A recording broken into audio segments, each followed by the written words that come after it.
amana sininjega pranki the guy isinis operated Sabrina ولين اسكمد قلم خربت خانا فيدي قمتون مرتسم دعاي هذا كبدا اللي سيبدا سيلتي دان كبمي الرودا إلين كوبا الرأتين روتامي إيمان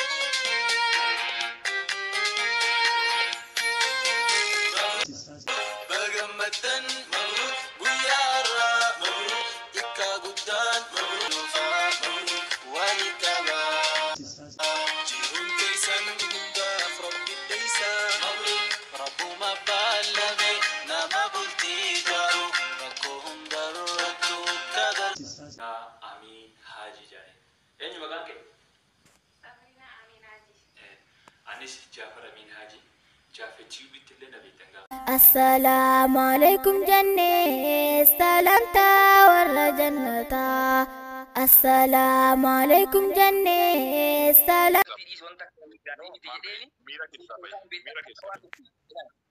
وفي وانا كم شاله ويدا إدي يا وانا كنا ما مودرنايز دتي ويدي نمني مكلته كانت فرجون أكوان فارات أي ويدي سيقالي أكاسيتنا ما فرطودا نما قلت ساعات سالفة دوسوته immediately video sana cerrah ke ummataaf ibsa laatee dhiifama gaafatee miidiyaarraa ignore godha saalfatee jechuudha siigalee nama waan akkasii beeku miti namni kun wantoota akkasii sun hojii jalqabaa isaatii miti hojii akkanaa irra deddeebi'ee raawwatee jira siigalee hin beekuun namoonni qaamaan itti siqan attamiti tiruu garaadha tokko wajjin baate wajjin ati qosaa akkasii dalagaa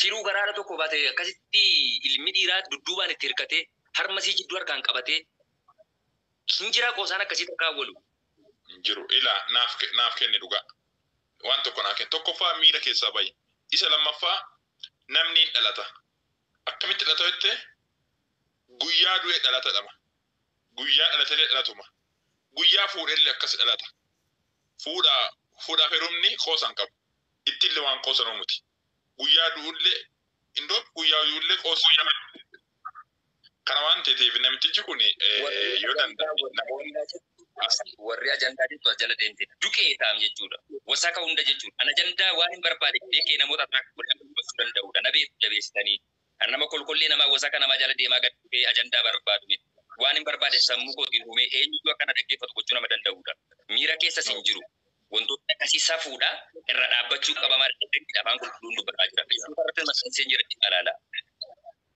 ajandaa keessan isin dhaggeeffatanii dhiiftanii bu'aan irraa argattu hin jiru amma teessee nama miliyoonaan kumaan daawwattanii bu'aan argattu maalidha saantima tokkottiin sirraa argataa jiru jira maal sirrii laayittan qoshaashooji waan fokkataa akkasiin ati turte ajandaadha waan akkasiin hin jedhina dee kun bilkinnaadha sii galee dhiifama waan dhugumatti biyya seera qabdu yoo ta'e namni kun dhihaatee seeratti adabamuu qaba innis obboleettiin isaas inni yoo saree ta'e isiin fayyaan qabdu ilmoo shamaraati attamitti waan akkasii raawwatte hin didduuni lakki isa fuudhaan jettu Oromoon aadaa qabanni isin jettan sun afaan koo barreeffama qofatti aadaan keessan safuun Oromoo isin jettan fakkeessaa qofaani miidiyaa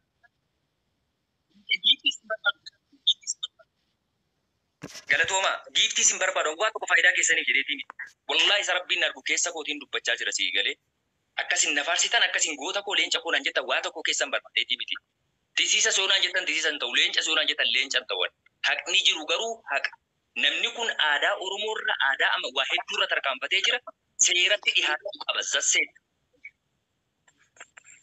gabaabaadha kun ilaa maamme tokkoffaa yaada guddaa kaachee yaada gaarii egaa kaachee namoonni koomentii barreessan fakkeenyaa koomentii kana cufuu dandeenyaan beektaa bara koomentiin kun akka hin barnoonni guruu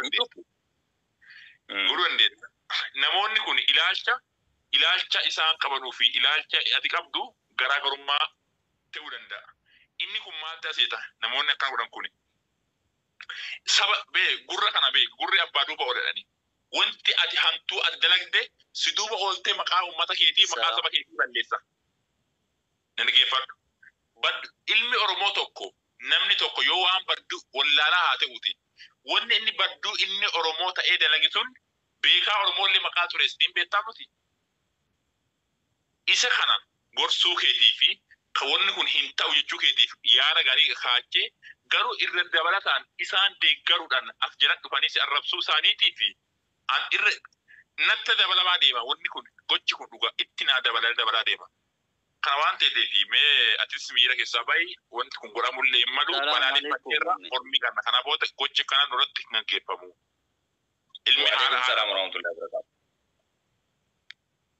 maal wallahi hin salphannes an Oromoodha jedha an Muslima jedha qe'ee nama guddaatii dhalate eddee Quraanni qaraamu eddee wanti kun irratti dhowwamu achi keessaa bahee mucaan kana gochuu wallahi bareeche nama salphachiisa.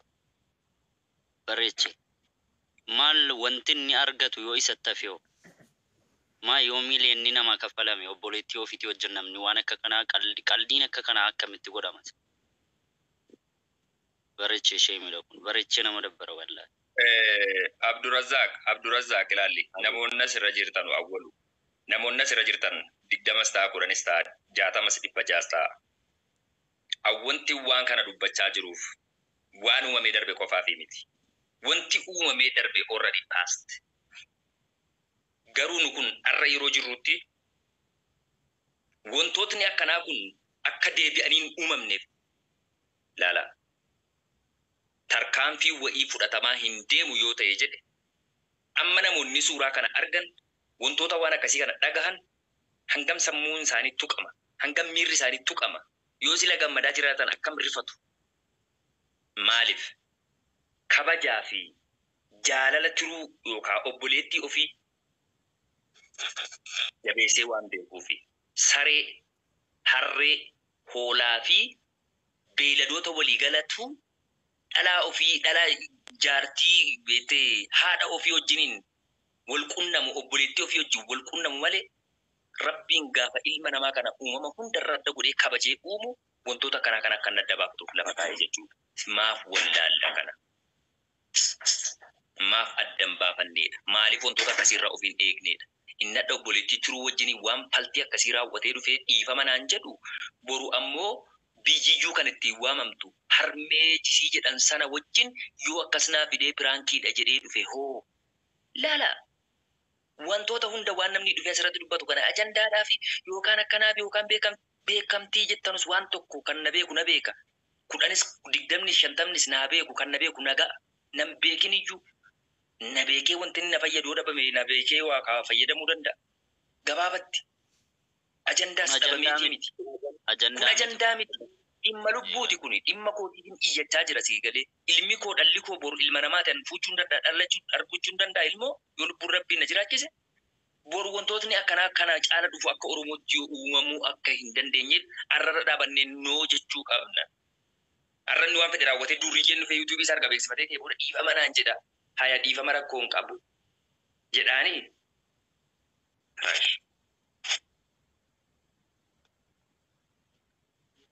Wallahi wamta jedhamu maalam bee. Wanti jedhamu dhageeffatu. Assalamu alaikum warahmatullahi wabarakatuh.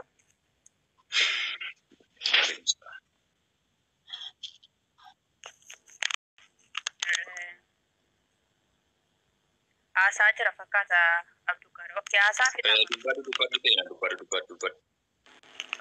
Dubbadhu seenaa.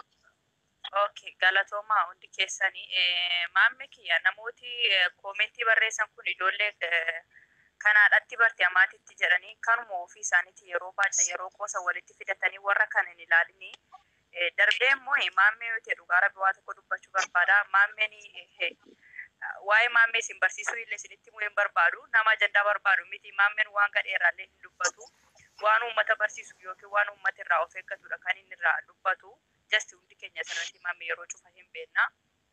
Garuu waan amma maammeen irraa dubbataa jiru kuni akkuma Oromootiyyuu dhugaa rabbi nama qaanfachiisa. Akkuma Oromootiyyuu nama qaanfachiisa. Ilmi Oromoo tokko waan safuu cabsee baalaginnatti nama kana caalaan akka mataa kiyyatti hin jiru.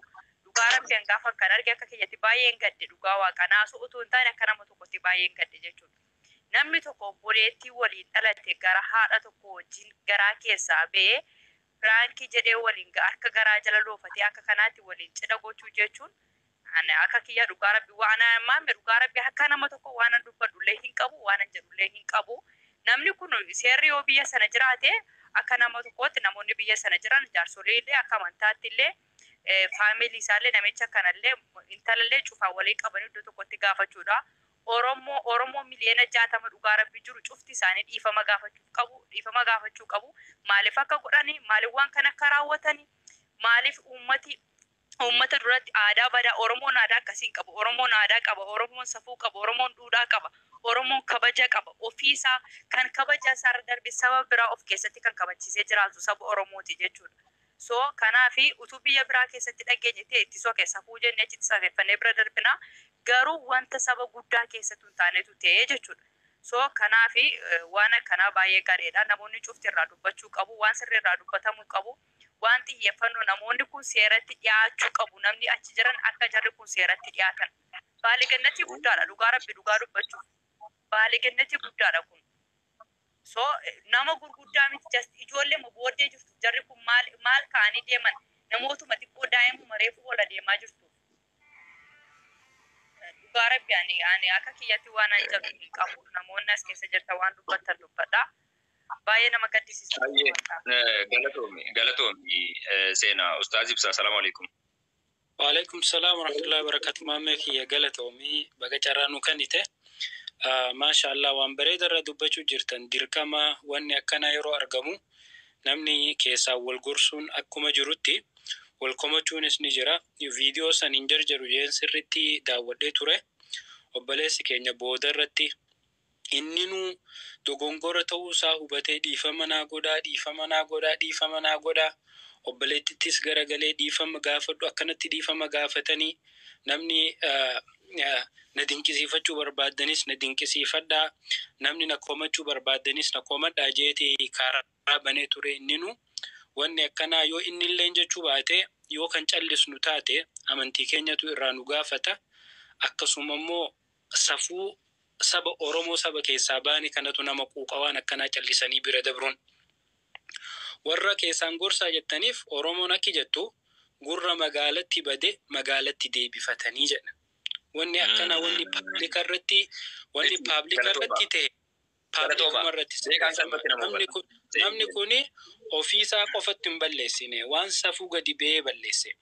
Rasuulli Rabbi sallallahu alayhi wa sallam qoosaafillee namni na haa kofalu na haa jeju jettanii hin sobinaa jedhan. Soba kanatu gara azaabaa nama geessaa gara badiitti nama geessaa. Hadiisa biraa keessatti hin sobina. Sobni gara badiitti nama geessa. Badiin immoo gara azaabaatti nama geessiti jedha Rasuulli Rabbi sallallahu alayhi wa sallam. Akkasuma aadaan Oromoo kun safuu lafa nuu keesse waan godhuu qabnuu fi waan godhuu hin qabne akkuma amantiin keenya haraami jettee irraa nu dhorgite aadaan Oromootillee irraa nu seerte jechuudha. Namni kun maamii yoo backgroundii xiqqoo siirra tuquu barbaade nama kabajaa argatee TVlee Islaamaa kan hawaasni Muslima Oromoo qabu kanarratti carraa argatee sagantaa hojjechuu ture. Jalqaba nama akka hojjetaatitti TV Nuural Hudaa lakki TV Hamilton kan Ustaaz Raayyaan faan kakkabajamoon akkanaa keessa dhaabanitti mucaan kun akka gaazexeessaa ta'e keessatti hojjechuu ture. Carraa kanniineef nutis TV Islaamaa kan Minnesota kana jiru achirratti illee sagantaa dabarsuu ture. Gaafa inni kaleessaaf dheengadda suuraa maxxansee namni baga gammadde jedhaniin an warra YouTube kana xiqqoo irraa hin ofeega arra si gammachiisanii harka dhoytee fi kaatee boru prank si shawwadeemi jedhan.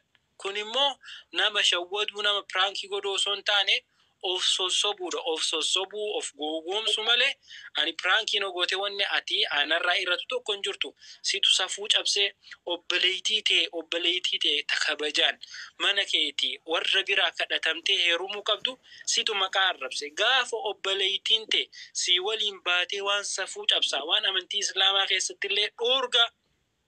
Kijiba wanni isin gootan san kijibuun amantii Islaamaa keessatti dhoorga. Rasuulli Rabbi sallallahu alayhi wa sallam namni muslimaa tokko ni hata waan biraa ni godha zinaa ni godha mu'minni garuu hin kijibuu jee Rasuulli Rabbi sallallahu alayhi wa sallam. Mu'minnu hin kijibuu jee. Kijibni wanni pirankii jaaniin kun irra hedduun si parsantii 99 kijiba. Kanaaf obboleeyyan kiyya wanni akkanaa waan safuuti.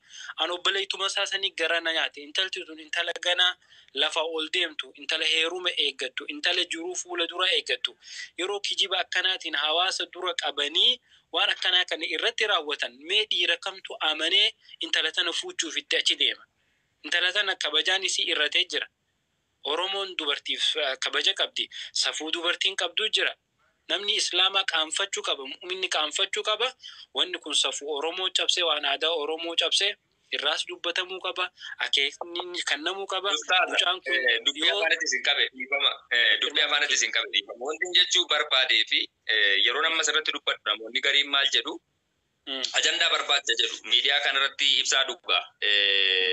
TikTok irratti nan beektanu yoo xiqqaate waggaa 6 olii jechuudha. Facebook irratti nama akkamii akkan ta'e miidiyaa kana akkamitti akkanitti fayyadamu obboleewwan keenya kanaaf salphatti himuu dandeessu. Muhammad bin Aljazeera eenyuun jedhanii jechuudha. Ana ajandaa nama kiyya kana of rakkisin obboleewwan keenya namni ajandaa jettan nuti social media nuuf haarawaa miti. Social media maammee haarawaa miti. Maammeen nama dandeettii social media gurguddaa qabu nama waan akkanaati xiqqoo lafaa ol fuudhee kabajetti argachuu barbaadu miti. Maammeen nama giraafiksii beeku, maammeen nama dubbii beeku, maammeen nama amantii beeku, maammeen nama siyaasaa beeku.